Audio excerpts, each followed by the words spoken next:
I was cooking, so I couldn't continue talking. But yeah, I was originally talking about Angel of the Filmmakers. Yeah, I was wondering if there was Angel of the Filmmakers, and I was wondering this last week. And usually when I start wondering things, I usually find an angel. And when I it was that Hops, no, 2000 Pop Hits guy. I mean, he's posting a lot of stuff, but I think he might have posted this singer before. I don't really know, but I felt like the voice in my head was if I've come across a singer and the voice in my head just says no, I kind of just assume that they're not on my list, they're not Angel. But yeah, when he posted it this time, I was just like, that girl looks really similar to with the curly hair. When she has curly hair, she looks really similar to how Buffy looked in some of her episodes. So I was like, you know what, I'm going to do an analyze. And I think also maybe when I came across her, I might have just analysed a whole bunch of other singers. So I didn't want or didn't feel the energy or I don't know why I didn't look at her before. I mean, I don't remember her, but I feel like I have come across her maybe. I don't know. I don't really know. But yeah, the Angel of the Filmmakers would have been should have been one that probably should have come out earlier, but not really, I guess, because I feel like the filmmakers are actually on a break. I feel like the films that have come out in the last few years are awful, and the cinema particularly, like not so much on Netflix. There's quite some good things on Netflix, but yeah, in the cinema, every time I go into the cinema, I'm just like, yeah, I don't like this film. I don't like this film. So I don't know what's going on with the filmmakers. I think a lot of them are on pause. I mean, if they've realised that actually the only reason why you know, the population is as big as it is to help fund your work. You know, why are you working to help make films that are pleasing a bunch of people that are actually only alive to give you the money to make these films? I don't know, but I feel like the music industry is probably better to focus on, just because you can, it's so much shorter and you don't have to spend billions of pounds. Like, you can make a music video very cheaply, whereas a film, you need to put money into it, because there's lots of scenes, lots of sets, lots of hotels, and just loads of different things involved in making a film. Whereas in making music, it's lower production. But yeah, I like that girl. I think she's very pretty. It's weird though, because you know, why wouldn't she become as famous as Britney Spears? I don't know what's her name. Ashley. Should I bother to look up what her name is? Um,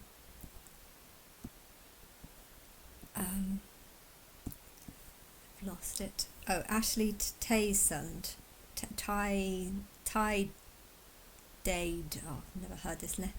Tisade. Tisade? Have I spelt it wrong? Did I spell it wrong? Just double checking to see if I spelled it wrong or not. Oh, Tisdale. I did spell it wrong. Tisdale. Dale kind of makes sense because it's like Elladale, which is where I was born. And it's like Telltale. I was saying that Elladale sounds like Telltale. But yeah, Tisdale. I've never heard of this name. Why haven't I heard of this name? She seems like someone who would be very famous, because she's pretty and she's just as good as Britney Spears. I think arguably she seems just as good as Britney Spears. So why did she become incredibly famous? And this girl, I've never heard or seen her before. I don't know. But yeah, maybe she was just famous in America or something and just never came to England. I don't know why. But yeah, it kind of feels fake. Like you just made her up like a few years ago and have added her to the collection. But I don't know. I don't know what the story is behind them.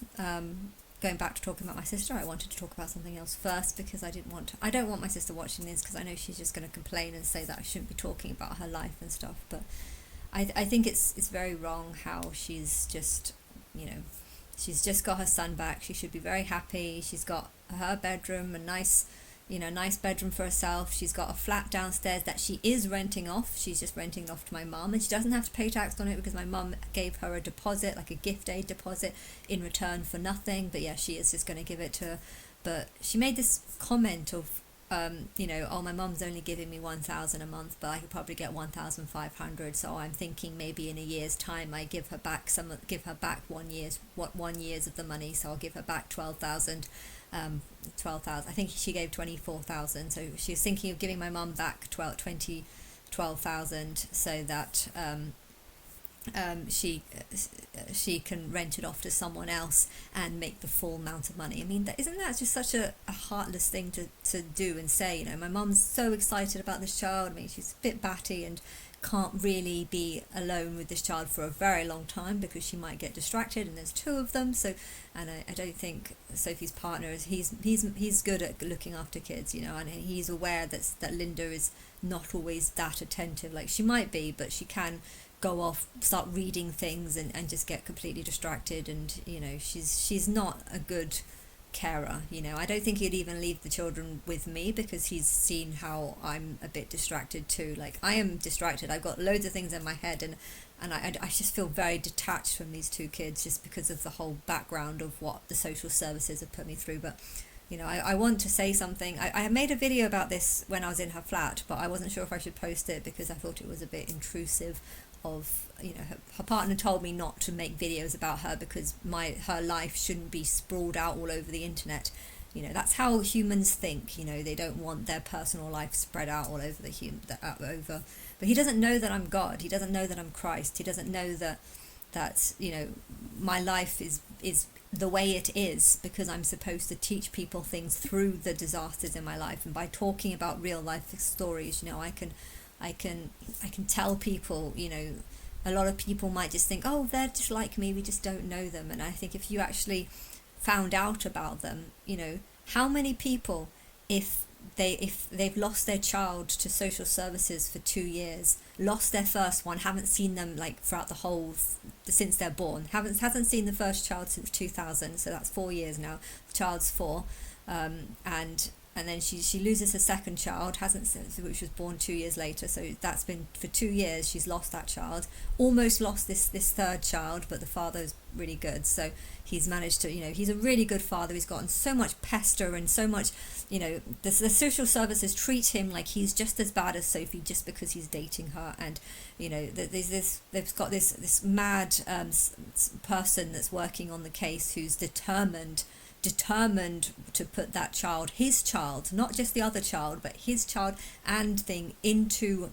They actually no, she wasn't the manager over his child. He was only the manager over Leo, but she was determined to put Leo into adoption.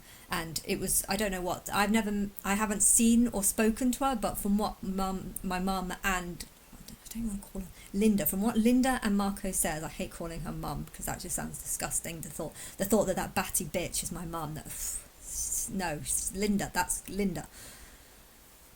It winds me up. But yeah, to know that lady has been determined to put someone in for foster care, not for into adoption, not for good reasons, but just because, I don't know, there's something wrong with her because she seems to be focused on this. He must. I always knew I knew all the time that it's like she's got it in her head. I knew all this time that there was something that he was going to end up in adoption, and I want to prove myself wrong. And apparently the courts actually said to her in court that if you don't let this child go and let back off, we're basically going to have to go above you, go to your boss and complain to your boss about why you are forcibly trying to put this child into adoption when the sister, 1 year younger, has a really good dad who's doing a good job. And I think what's worse is that none of these social workers seem to be complimenting Marco on what he's doing. You know, Marco's doing a really, really good job. And I'm impressed by the job that he's doing, the fact that he has to cope with my mum and my sister. You know, my mum is batty as hell, talks. Not violent in any way, so George, I don't know what is going on with George.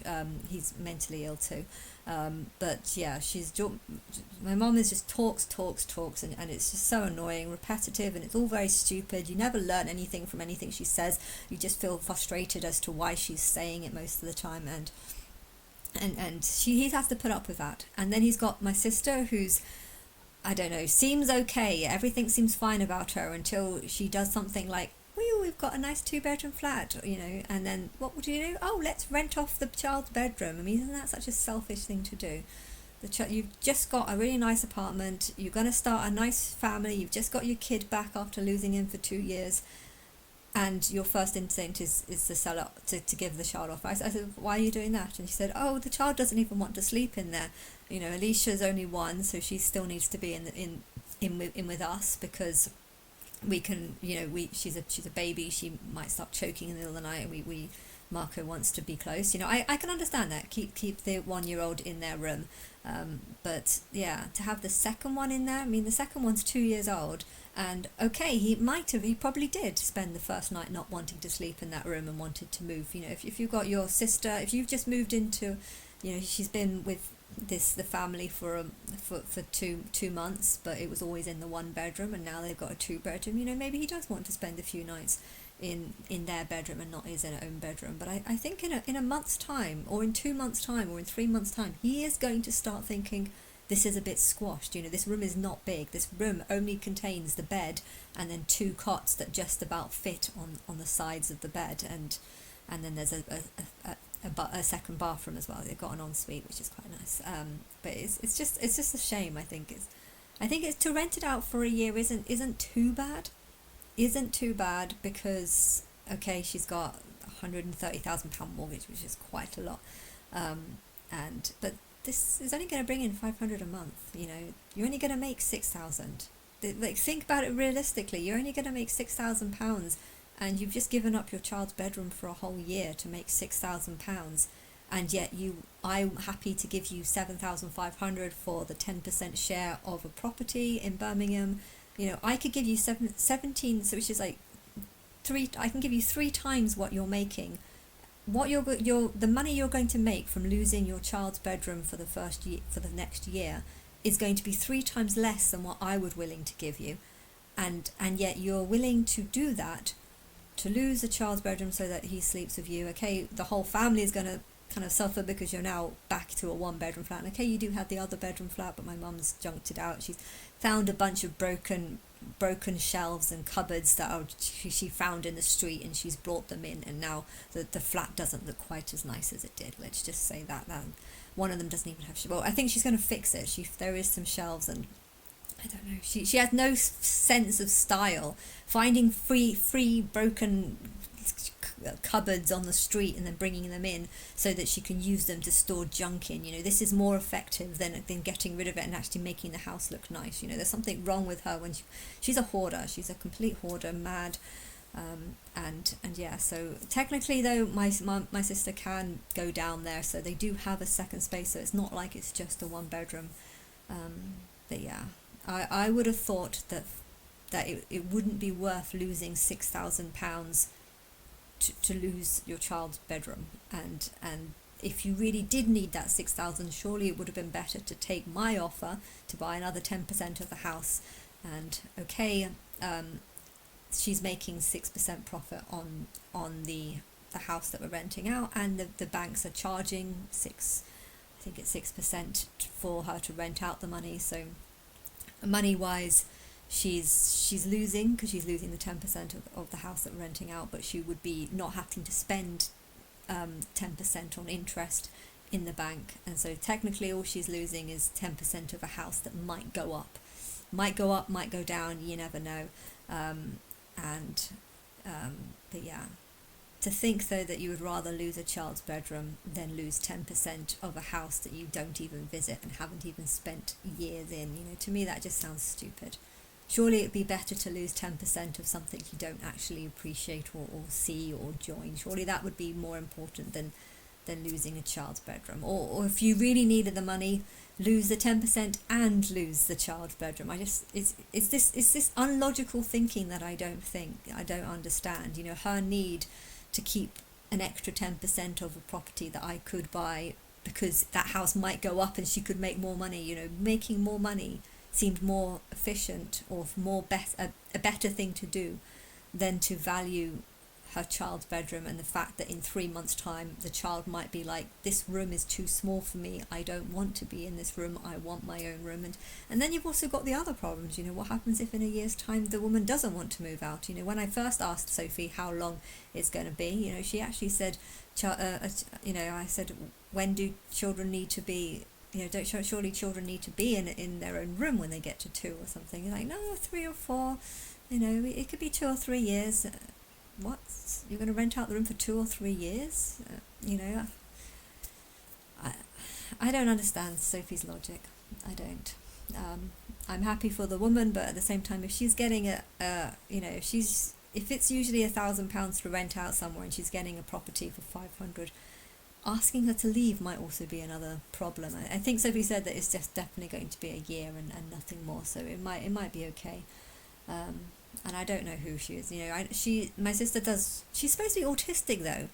Autistic people are not supposed to like people being around. So if autistic people are supposed to be people that don't like people around, don't like socializing, don't like interacting, why is she so desperate to rent out her child's bedroom so that there'll be more people around? Oh, and saying, oh yeah, and it'll be nice, there'll be another person around, and it would feel like there was more people. Like, yeah, but you're supposed to be autistic. It's like she's only autistic when she can sign a form and get money from the government to say, oh, I'm autistic, give me money. And yet when it comes to making money off renting a room in your house, suddenly it's like, oh no, I don't care about me being socially awkward and not being able to communicate with people. I'm going to ignore all that and I'm just going to rent the room out. I don't know. Look, she can do what she wants, but I feel like she's going to make the whole family suffer because she wants to make this £6,000, and yet she could get 18,000 off me, and she doesn't want it because she'd rather have the 10% of that extra house. Which, getting people out of poverty is not the biggest problem. I think getting people smart and acting responsibly and doing the right thing, these are two very different things. I know there's a lot of problem in Africa, lots of problems in Africa and poverty, and you can look at people being like, all they need is water, give them clean water, keep them alive, and then you just think about the problems that my sister is facing, the problems that my mum has, and it's just like, yeah, well, they have clean water, they have food, and still they do stupid things, and it's completely different standards. But why is there so different standards? Why am I so miserable to have this as a family, and yet if these people were starving in Africa, everyone would be like, oh, we need to help them, and yet when they have everything, I'm still seeing just problems after problems after problems.